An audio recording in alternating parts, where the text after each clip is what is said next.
All right, let's talk. If you are just so tired of being told you're fine when you feel anything but, this is for you.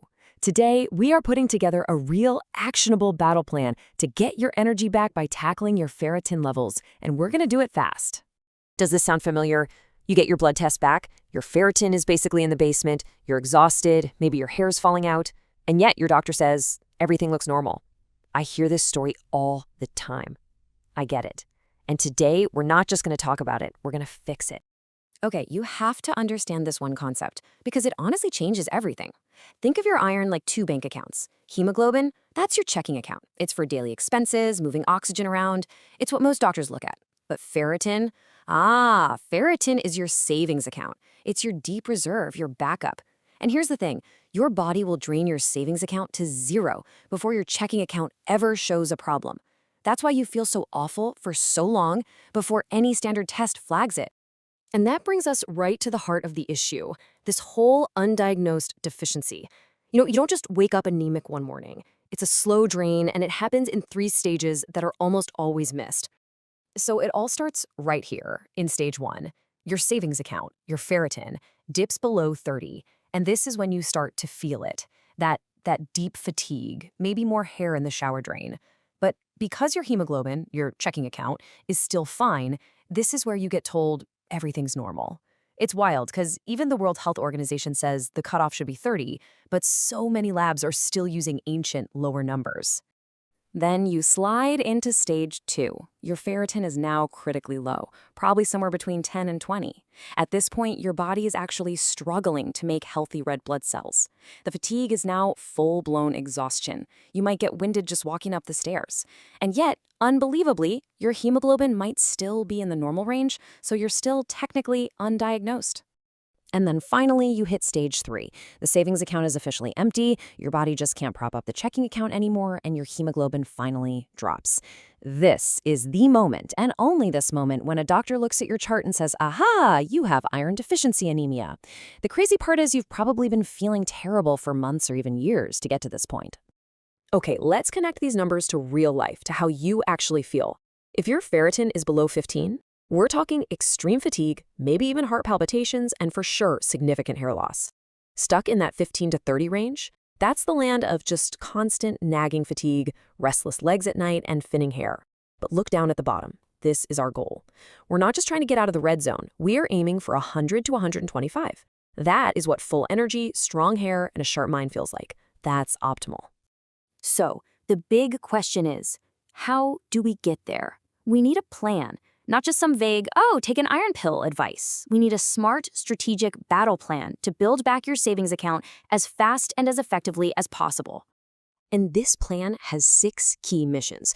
We're going to cover the exact type of iron to use, how to master your timing, get rid of anything blocking absorption, and then make sure you are tracking your progress the right way. Mission 1, and this is probably the most important, choosing the right iron. Look at this. It says it all. Ferrous sulfate, the stuff that's usually prescribed, has a dismal absorption rate. We're talking like 3 to 5%. And it's famous for causing horrible side effects. Now compare that to an animal-sourced iron. You get 15 to 35% absorption. It's not even in the same league. It's a total game changer. All right, timing is everything. It really is. Especially if you're taking a plant-based or synthetic iron, like ferrous sulfate. You have to be militant about it. It has to be on an empty stomach, and you can't have coffee, tea, or any calcium for at least 2 hours on either side.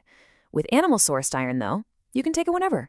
It uses a totally different pathway in your body that isn't blocked by your morning latte. So much easier.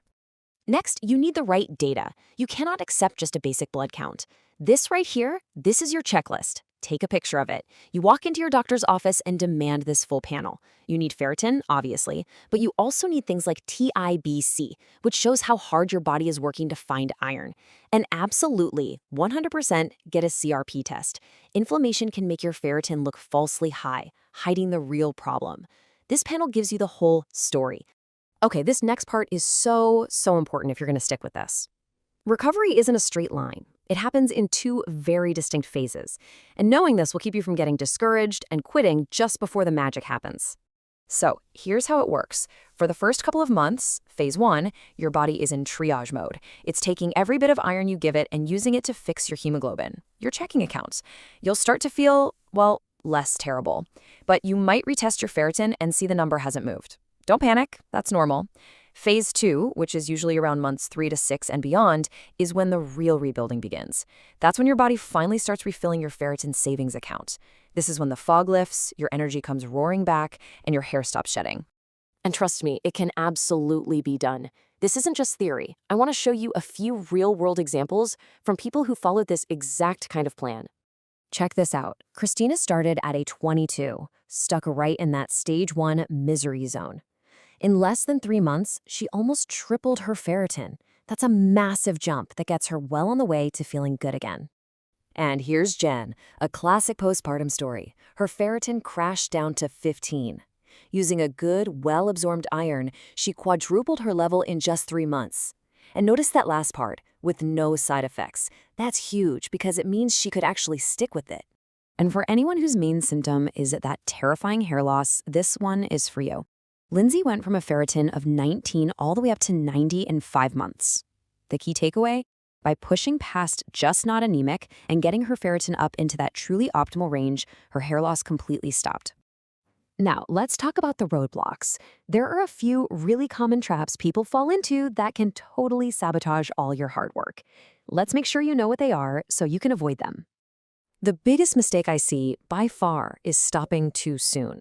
You start to feel a little bit better, maybe your hemoglobin is back to normal, and you think you're done. No, you have to keep going for at least 4 to 6 months after your numbers are optimal to really solidify those stores. And please, if a supplement gave you awful side effects, don't blame yourself. It's usually ferrous sulfate failure, not your failure. So